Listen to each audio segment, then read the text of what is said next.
Thank you, Heavenly Father God. Father, we pray in the mighty name of Jesus. Father God, we give you all the glory, Father God, and all the honor, Father. Father, we praise your name, Father God. Father, I thank you, Father. Father, we uplift your name in the mighty name of Jesus, Father God. Thank you, Father, for the rain, Holy Spirit. Thank you for your leadership and guidance. In Jesus' mighty name, amen. Daar is twee boere. Een boer het gewag vir die reën.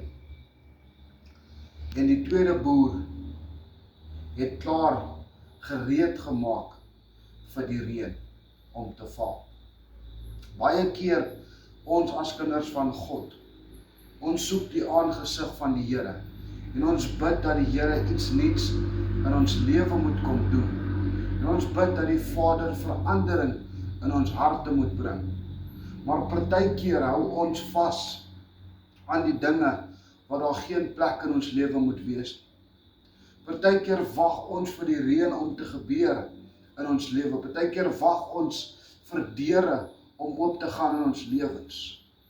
Maar die vraag wat jy jouself moet vra is jy gereed vir dit wat God wil doen in jou lewe? Het jy al voorbereiding gedoen vir dit wat God moet doen in jou lewe? Want baie keer wag ons vir reën en ons kyk op en ons wag, wanneer gaan dit reën?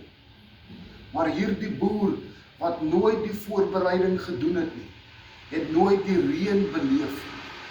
Maar die boer wat die voorbereiding gemaak het, het die reën beleef. En ons as kinders van God, wanneer ons plek maak vir die nuwe dinge in ons lewe, die nuwe dinge in ons harte, die nuwe dinge om plek te vat in ons lewe, maak ons gereed daarvoor. Ons maak al klaar gereed vir dit om te gebeur in ons lewe.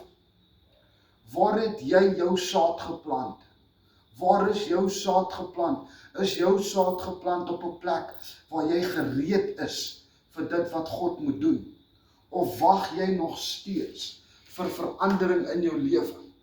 Sit jy nog steeds op die plek en jy hoop dat daar 'n verandering gaan gebeur en dat daar reën in jou lewe gaan val, sodat daardie saad wat in jou lewe is gaan groei, waar jy nog steeds nie voorbereiding gemaak het? Want die ander boer het die voorbereiding gemaak en hy het die reën gesien. Maar die een wat nooit voorbereiding gemaak het nie, het nooit die reën gesien nie. En dit is baie van ons as kinders van God. Ons soek na die Here. Ons bid, maar ons kry nooit die guns van God in ons lewe nie. Maar ons wat voorbereiding gemaak het, wat die verlede agtergelaat het en voorbereiding gemaak het en plek gemaak het vir die nuwe om te gebeur. Ons sien die reën gebeur. Ek wil vandag vir jou aanraai, jong man, jong meisie, kind van God. Maak gereed. Deel met dit wat gedeel moet word. En maak gereed vir dit wat God wil doen. Om ons sluit die oë. Dankie Here Jesus, dankie Vader vir jou teenwoordigheid. Dankie Vader vir jou nabyheid. Here, ons loof en ons prys U in Jesus naam. Amen en amen.